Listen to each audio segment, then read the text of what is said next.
लो जी, मैं बैठ गई उनका गोला लेके और ये बना रही हूँ क्रोशिया के फूल। तो रिया को बड़ा शौक आ रहा था तो फिर इन्होंने अमेज़ोन से ऑर्डर किए। ये वाले भी बहुत प्यारे प्यारे कई साइजेस में हैं। मुझे याद है मैंने अम्मी से सीखा था तो मैंने पहले ही दिन ही बनाना शुरू किया और मैंने बनाते बनाते अपना कोट बना दिया। मुझे इतना मज़ा आया।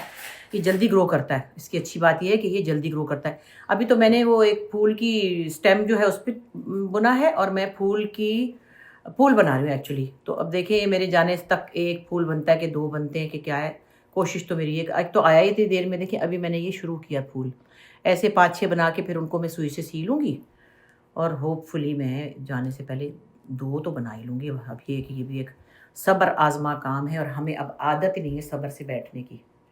लेकिन ये बड़ा अच्छा है। इसके अंदर पता क्या होता है एक्चुअली, जब आप कुछ बुनते हैं तो इसकी एक साइकोलॉजी है, जैसे खाना पकाने की भी है, खैर बहुत से कामों की है। लेकिन ये होता है कि जैसे आप कोई एम्ब्रॉयडरी कर रहे हैं या कुछ बना रहे हैं, आपने शुरू किया फिर आपने उसको कंप्लीट किया तो एक सेंस ऑफ अचीवमेंट होती है कि आपने कुछ हासिल कर लिया, ये यानी कि आपने अचीव कर लिया। तो बड़ा अच्छा लगता है, इत्मीनान होता है और आपको एक अच्छी फीलिंग होती है कि आपने कोई प्रोजेक्ट है, छोटा सा भी है। देखिए ये कितना अब ये बन गया ना ऐसे ये फूल की एक, अभी एक छोटा सा मैंने बनाया हुआ है, अब बड़ा बनाऊंगी, फिर उससे बड़ा 4-5 बना के फिर उनको सीऊंगी। तो खैर, तो इस तरह की फीलिंग जो है वो आपको स्क्रिप्ट लिखने में भी होती है। जब आप कोई कहानी बुनते हैं फिर आप उसके किरदार बनाते हैं, फिर आप उसकी पूरी स्क्रीन प्ले सोचते हैं। हमारे यहाँ तो भाई एक एक बंदा ही सारा कुछ करता है, वैसे तो दुनिया में टीमें होती हैं जो पूरा पूरा स्क्रिप्ट बनाती हैं। फिर उसके बाद डायलॉग्स होते हैं, फिर जो भी है कहानी की एक प्रोग्रेस होती है। इसी तरह हर चीज़ में जब आप शुरू करते हैं और वो आगे चलते चलते आपके सामने तकमील तक पहुंचती है तो जो उसकी एक फीलिंग है ना, उसका मज़ा ही कुछ और है। बहरहाल देखें, फिर मैं आपको नेक्स्ट दिखाऊंगी जब मैं थोड़ा सा इसको और बढ़ा लूँगी। और अभी तो स्कूल से आ रहे हैं बारी बारी बच्चे। वो छोटी को लेने गई है मीरा। मैंने कहा चलो, अभी उसकी मदर इन लॉ आ रही हैं और तो मैंने कहा इससे पहले कि मेहमान आए मैं थोड़ा थोड़ा बना लूँ कुछ। आए निकलना जाना। ठीक है, फिर अगले क्लिप में देखते क्या होता है।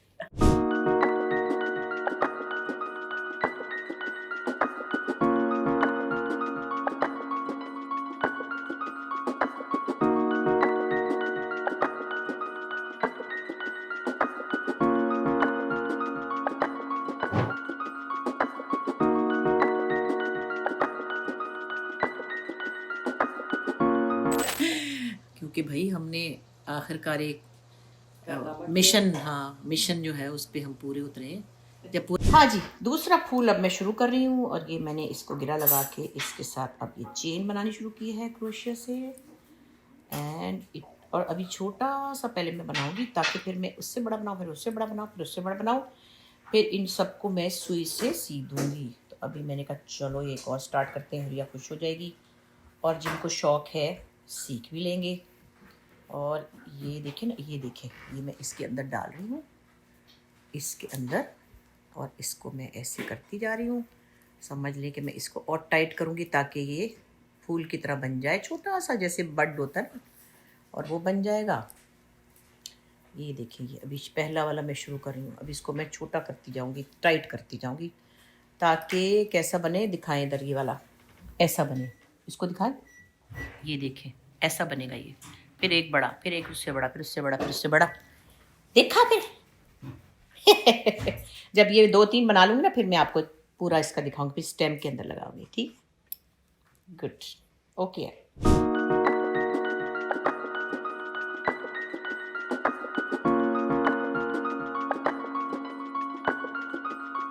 लो जी, आज तो बड़ा सनी डे है यहाँ पे और अपना बच्चे स्कूल गए हुए हैं, ये थोड़ा सा फ्री टाइम है। खैर मुझे क्या कहते हैं, मुझे तो मज़ा ही आता है। कभी आ जाते हैं तो फिर उनके साथ गपशप लगाती रहती हूँ। फिर आजकल तो मैंने आपको जैसे कल दिखाया क्लिप, जब पूरा हो जाएगा फिर बाद में भी दिखाऊंगी। और इतना मज़े का यहाँ पे देखे ना, इनका ये रखा हुआ है बारबेक्यू का सामान। आजकल तो खैर ज़रा गर्मी है, मतलब इतनी बुरी नहीं है जैसे हमारे यहाँ। तो मैं तो सुन रही हूँ, तो रुबीना ने कहा तुम तो बड़ी खुशकिस्मत हो। सबा से भी मैसेजिंग हुई थी, सबा हमीद कह लगी हाँ बड़े टाइम पे निकली। मैं, मुझे क्या पता था, लेकिन वो तो जो भी है, फिर मौसम तो चाहे वहाँ हो चाहे यहाँ हो, भुगतने ही पड़ते हैं। कहाँ तक बचेंगे आखिर को तो अपने मौसमों से। अब टोरंटो वालों को जब बर्फ़ पड़ती है तो उनको जो भुगतना पड़ता है वो तो अल्लाह ही जानता है या वो जानते हैं। तो अब जो भी जहाँ रहता है उसको उन मौसमों के साथ एडजस्ट करना ही पड़ता है। बाकी मौसम प्यारा भी है। थोड़ा सा मैंने मोटा कुर्ता पहना हुआ है, मतलब इतनी गर्मी भी नहीं है और इतनी कोई ठंड भी नहीं है। अच्छा लग रहा है यहाँ पे, खूबसूरत है। बाकी मैं देख रही थी कि वो एक के बाद एक वो बच्चियाँ टिकटॉकरे लोग मार रहे हैं, पता नहीं क्या मसला है। कब हम ये समझेंगे इंसानों को इंसानों की तरह रहने दें, इंसानों को जीने दें। अब आप किसी को ब्लेम कर लें कि वो अच्छी नहीं है या वो ख़राब है या वो ये क्यों कर रही है वो क्यों कर रही है। किसी के मामूजात भाई को जोश आ गया तो किसी के सगे भाई को जोश आ गया तो किसी के पुप्पीजाद को आ गया। तुम खुद क्या करते हो भाई, तुम अपने आप को भी तो देखो, ये भी तो देखो। बंदा पूछे आपको किसने ये राइट दिया है कि आप किसी को सही या गलत कहें, क्या आप 200% सही हैं? अब मैं चीज़ें मुख्तलिफ देखती रहती हूँ, लोग खुद ही से जज कर लेते हैं। मैं अब मजहबी लोगों पे तो नहीं जाना चाहती, उनके तो कई किस्म के फ़िरके हैं, हर कोई अपने आप को सही समझता है। तो आप एक मुकम्मल मुसलमान कैसे बनेंगे जब आप दूसरे फ़िरके को या दूसरे मसलक को या दूसरे जो भी जिनका अपना पॉइंट ऑफ व्यू उनको जीने ही नहीं देंगे या उनको आप मतलब बुरा समझेंगे। तो आप एक रोल मॉडल कैसे बनेंगे किसी एक मुसलमान बच्चे के लिए या नौजवान के लिए, क्योंकि आपने तो उसको इतने टुकड़े करके दिखा दिए, वो बेचारा परेशान है, कहाँ जाऊँ कहाँ ना जाऊँ। बहरहाल इसी तरह वो अब जो एक मैंने और देखा आज रिक्शे वाले नहीं सॉरी मोटरसाइकिल वाले ने एक साहब सलमान उनकी गाड़ी को टक्कर मारी और उन्होंने उसको बहुत ज़्यादा मारा, बहुत बुरा लगा, बहुत तकलीफ़ हुई। लेकिन साथ ही साथ मैं एक बात ज़रूर कहूँगी अफ़सोस के साथ, मैं उनकी तरफदारी नहीं करी, मैं उनको जानती भी नहीं हूँ कौन है, कि ये जो मोटरसाइकिल वाले बच्चे हैं ना, ये इंसानों को पागल बना रहे हैं, पागल कर देते हैं, पागल। मैं कभी कभी गाड़ी चलाती हूँ और मेरा खून ऊपर आ जाता है जब वो मेरे आगे से ये जा रहा है और यूँ करके यू टर्न मेरे ऊपर से कर लेगा या मेरे ऊपर से छलांग मार देगा और मेरा हलक में दिल आ जाएगा कई दफ़ा ऐसे। और मैं इतनी अपने आप पे हैरान होती हूँ कि मैं किसी वक्त मैं इसको मारूँ उतर के, मेरा दिल ये चाहता है, क्योंकि वो ये समझते हैं हम यूँ यूँ करके निकल जाएंगे। ये नहीं पता अगले के अपने प्लान में है कि वो यूँ जा रहा है, जो वो लाल बत्ती पे रुकेगा या जो उसने आगे से सीधे जाना। आपने उसकी ज़िंदगी में हलचल मचा दी, उसका ब्लड प्रेशर आसमान पे आ गया। उसकी गाड़ी को मारना तो एक अलग बात है, वो तो एक चलो खुद से भी लग जाती है कभी, मुझे गाड़ी के नुकसान की बात नहीं, लेकिन एक इंसान के नर्वस सिस्टम हर किसी का होता है। तो आप उसके साथ ये करते, तो खुदा की कसम अभी कुछ दिन पहले मैं इमार में अपने घर में जा रही थी और एक बड़ी मैं बहुत आहिस्ता चलाती हूँ, बहुत स्मूथली, और यूँ करके मैं टर्न करी थी। ज़ाहिर है गेट के अंदर जा रही हूँ, तेज़ तो नहीं चला रही ना। मैं ऐसे जाते जाते एकदम से टर्न की और एक बाइक वाला जो मेरे इमार में किसी के घर जा रहा होगा, कोई प्लम्बर होगा या जो भी है, ये मैं जा रही हूँ और वो यूँ मेरे आगे से गुजरा है रॉन्ग साइड से, और मेरा दिल था कि मैं उतर के इसको मार डालूँ। मतलब मुझे इतना गुस्सा आया, जो मैं अपने आप को बड़ी एक समझदार कम गुस्से वाली औरत समझती हूँ, और मैं एकदम से रुक गई और मैं ऐसे होकर मैंने गार्ड से कहा इसको अंदर ना जाने देना, इसको अंदर ना जाने देना, पीछे गाड़ियाँ खड़ी थी, वरना मैं आपको बता रही हूँ मेरा दिल चाह रहा था मैं उतर के उसको चप्पलों से मारूं। ये मोटरसाइकिल वाले लड़के ऐसे करते हैं। फिर मैं आपको क्या बताऊँ, पिछले साल का वाकया मुझे मीरा को मैं बता रही थी कि मैं बिल्कुल बहुत ट्रैफिक ब्लॉक था, मैं बहुत स्मूथली जा रही थी, बिल्कुल हल्का हल्का हल्का, क्योंकि वो ईद का चौथा दिन था और समंदर पे रश बहुत था। तेज़ चलाने का काम कोई मतलब ही नहीं था, हो ही नहीं सकता था। जो साइड से सड़कें निकलती है ना क्रीक विस्टा की तरफ से, वहाँ से एक कोई छलावा सा आया और मुझे आवाज़ आई गाड़ी में डबर करके, डबर। मैंने कहा है कोई चीज़ गिरी है ऊपर से। अब मैं मुड़ नहीं सकती थी क्योंकि बम्पर टू बम्पर गाड़ियाँ थी। मैंने जब थोड़ा सा देखा तो एक कोई काले कपड़े वाला कोई इंसान नुमा चीज़ थी जो कि गिरी। अब मैं कहूँ हाय पता नहीं इसको क्या हो गया, हाय पता नहीं मर गया। मैं कहाँ मुड़ सकती थी, ऐसे दोनों तरफ से जैम पैक थी सड़क और पुलिस खड़ी थी और मुड़ने का कोई चांस नहीं था। आए मैं तड़पूं पे बशीर को फ़ोन किया, बेटा मोटरसाइकिल पे आना। पता नहीं वो कौन था, पता नहीं पीछे से आके कहाँ लगा और क्या हुआ, मर गया कि जी गया, कि गरीब है कि अमीर है, क्या गरीब बच्चा ही होगा कोई, खुद ही से आके लगा और मेरी गाड़ी को हल्का सा चिप लगा, लेकिन वो उड़ता हुआ कहीं ऐसे गिरा पीछे को फट करके। मैं कहीं मुश्किल से मुश्किल पहुंची हूँ अपने इमार के करीब, और बशीर बेचारा मोटरसाइकिल पे इस वाली सड़क पे था जो फिर वो ब्लॉक थी, वो मुझे ढूंढे मैं उसको ढूंढूं, मुख्तसर ये कि मैं उसको नहीं मिली। फिर मैंने वापस यू टर्न किया, फिर मैं एक ट्रैफिक पे फंसी, मैं बेचैन के पता नहीं क्या हुआ, कौन था पीछे आगे लगा, गिर गया, मर गया। अब जो मैं मुश्किलों से पहुंची हूँ इस साइड पे, तो इस साइड पे जो जहाँ से मैं जा रही थी पहले, मैंने देखा कि उसको उठा के रिक्शे में डाल रहे हैं, और पता नहीं उसकी कमर टूट गई थी कि फिर रिक्शे में डाल रहे थे, पता नहीं वो रास्ते में तोड़ दी उन्होंने, मुझे नहीं पता। पतला सा कोई लड़का था, और मैं यूँ, कोई लोग भी इकट्ठे नहीं हुए क्योंकि लोग इकट्ठे हो सकते ही नहीं थे, वहाँ इतना ट्रैफिक था। और मुझे यकीन है कि वो नहीं पहुंचा होगा अस्पताल, क्योंकि वो उतने ट्रैफिक में फंस गया था, रिक्शे को कौन जाने देता। तो बात बताने का ये मकसद था, लंबी बात है, कि ये बच्चे जो हैं जब ये मोटरसाइकिल चलाते हैं ये इंसान को पागल कर देते हैं। इनको बिल्कुल सेंस नहीं होती, लाइट भी नहीं होती कई दफ़ा, और आपके आगे से गुजर जाते हैं, ना कोई ट्रैफिक रूल को फॉलो करते, ना हेलमेट पहनते हैं। तो उस बंदे को गुस्सा आया होगा और उसने उतर के मारा होगा, पता नहीं, सुना है उसने बदतमीज़ भी की, जो भी है वो अलग बात है।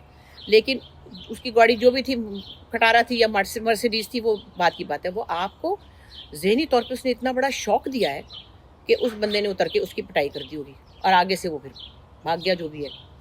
तो अफ़सोस है, ऐसी चीज़ें होनी नहीं चाहिए, लोग बेगुनाहों को भी मार देते हैं। लेकिन मैं आपको बता रही हूँ कि मुझे इस बात पे बहुत गुस्सा है, और मेरी बहन ने भी लिखा है कि ये लोग इंसान को दिमागी मरीज़ बना देते हैं। मतलब मैं पंजाबी में 2-3 गालियाँ भी मैंने निकाल दी, गंदी नहीं आती मुझे, ऐसी कुछ कुत्ता कमीना टाइप, लेकिन मेरे मुँह से निकल जाता है, क्योंकि वो इतना आपको ये बाइक वाले बच्चे पागल करते हैं। इनको कोई रूल्स का पता नहीं है। इनको सिर्फ 4-5 हज़ार दे के वो किस्तों पे मोटरसाइकिल मिल जाती है, उसके बाद वो कहते हैं चलो भाई उड़ते फिरो। और जो समंदर पे आते हैं, जो वन व्हीलिंग करते हैं, वो तो अलग हैं, उनकी तो बात ही कुछ और है। बड़ा अफसोस हुआ मुझे लेकिन। हाँ जी, यहाँ तो भाई वहाँ बड़ी धूप थी पीछे बैकयार्ड में।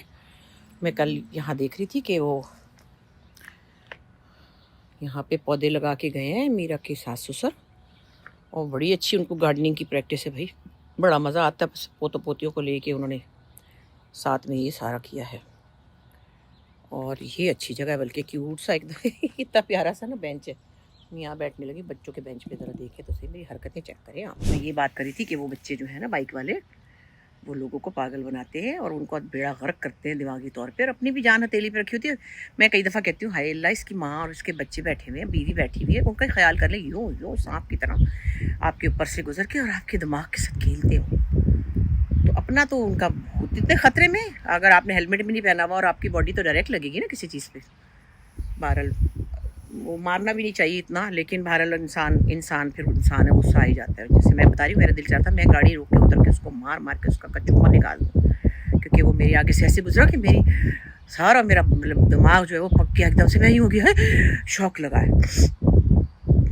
एनीवे चलिए बस यार, फिर बेचारी टिकटॉकर बच्चियों का देखती हूँ, कभी कोई मार देता है, कभी मामूजाद भाई मार देता है, कभी कोई जानने वाला मार देता है। इतनी प्यारी सी बच्ची थी वो, तो कोई ऐसी हरकत नहीं करी थी, कोई ऐसे कपड़े भी नहीं पहने हुए थे उसने कि भाई आप कहें कि यूँ है तो यूँ है, कुछ भी नहीं था उसका। तो भोली भाली बातें करी थी, मैंने अब देखा है, मुझे तो पता ही नहीं था कौन है। और सच्ची बता रही हूँ, मैंने किसी को देखा ही नहीं कभी। ये जो लोग कह रहे होते हैं ना, आपने यही को कहा फलाने के बारे में, मैं फलानों को देखा ही नहीं कभी। यही तो मैं कहती, मुझे नहीं पता उनको कहाँ देखते हैं। मैं किसी को जानती ही नहीं तो मैं उसको क्या कहूँ। वैसे ही मैंने कहा कि ये 2-4 दफ़ा मेरे सामने कोई क्लिप आया जिसमें कुछ लोग गंदी गंदी गालियाँ दे रहे थे एक दूसरे को, पता नहीं क्या, बहुत मेरे मुंह पे तो आ ही नहीं सकती वो। वो इंस्टाग्राम पे आ गया था वो, तो वो मैंने कहा हाय हाय ये क्या कर रहे हैं, ये कौन है। तो उस पर मैंने ज़रा एक दफ़ा कह दिया कि भाई ये पता नहीं कौन सी मखलूक है, तो क्या है। तो मगर मुझे किसी से क्या, वो बेचारे बच्चे बच्चे मेरे क्या लगे। और वो मासद के वही कह रहे मुझे ही नहीं जानते, तो चलो ना जानते हो, ऐसे बच्चे ना ही मुझे जाने तो कोई मुझे फ़र्क नहीं पड़ता। अल्लाह उनको सेहत ज़िंदगी दे और कामयाब करे जिस तरह भी वो हैं। लेकिन अच्छी बात है अगर वो कोई हेल्दी बात करें, गालियाँ वालियाँ नहीं दें, गंदी गंदी बातें ना करें, तो कितना अच्छा हो। उनके पास इतनी बड़ी पावर है, लोग उनको देख रहे हैं, लोग उनको जान, खुद ही से उन्होंने इशू ऐसे बनाया कि वो मेरे नाम के साथ या पत्नी फ़हद के नाम के साथ उनकी ख़बरें लग गई। फिर लोग भी बहुत बकवास करते हैं, मतलब एंकर क्यों पूछते हैं। एक किसी शो में मैं गई थी, वो मेरे पास लड़का आया फलाने भाई, मैं खबरदार मेरे सामने टक्कर पे ना लाना किसी को, और ना मेरा कोई काम है, बच्चे हैं वो मेरे, क्या उनके साथ वास्ता। मैंने मना कर दिया, मेरे से ना पूछना ये फजूल बातें। हर जब देखो किसी से पूछ रहे होते हैं फलाने ने फलाने के लिए कहा, तो आपका क्या ख्याल है। मसाले लगाने वाले भी बहुत कम बखत हैं, मसाले वालों ने ज़्यादा काम ख़राब किया, वरना वो बेचारे बच्चे क्या जाने, उनके पास वो उनकी दुनिया ही और है, हमारे साथ उनका क्या ताल्लुक़। हम किसी और पोर्टफोलियो से आए हुए हैं, हमने अपना जो भी टाइम गुजारा है, हमने एक और तरह की ज़िंदगी देखी है, और तरह के लोगों में उठे बैठे हैं, हमारी तरबियत और है। अब उनकी तरबियत नज़र आ रही है, जो भी है अच्छी भी है, बस ऐसा नहीं कि मैं उनको बुराई कह रही हूँ भाई, मैं बुरा नहीं कह रही, मुझे कोई ताल्लुक़ वास्ता नहीं है मेरा। और मैंने सच बता रही हूँ, कभी कुछ देखा ही नहीं। हाँ, जब उसमें से एक बच्चे के ऊपर कोई परेशानी आई थी, तो तब मैंने देखा कि उसके ऊपर काफ़ी बातें हो रही थी, और वो चलो शुक्र है वो बच गया। मगर यही बात है कि आपको पता चल जाए कि वो, हम जब बच्चे थे या जब यंग थे, हम पीटीवी पे बात करते थे, पीटीवी में तो बहुत ही एक तहज़ीब और तमीज़ का कोई अंत था। तो हम तो खैर ऐसी बात नहीं करते थे, लेकिन हमें कोई लफ्ज़ अगर हम गलत बोलते थे, गलत तलफ़ुज़ में बोलते थे, तो हमें टोका जाता था, ये यूँ नहीं है, यूँ है। मैंने आपको पहले भी बताया ना, उस्मा गिलानी साहिबा कहती थी कि तो वक़्त क्यों कहती है, वक्त कहते हैं। फिर मैं कहा हमें तो इतना पता था कि इस बात का, एक बात का दो मतलब ना निकलते हों, किसी जुमले का गलत इस्तेमाल ऐसा ना हो जाए कि कोई और मकसद पे ले जाए। हम तो कर ही नहीं सकते थे, लेकिन हमें ध्यान रखना पड़ता था। यहाँ तो लोग साफ बात ही कर रहे हैं, मुंह के ऊपर ही पता नहीं क्या कुछ कह रहे हैं। खैर, दैट्स नॉट माई एरिया, मुझे कोई फ़र्क नहीं पड़ता।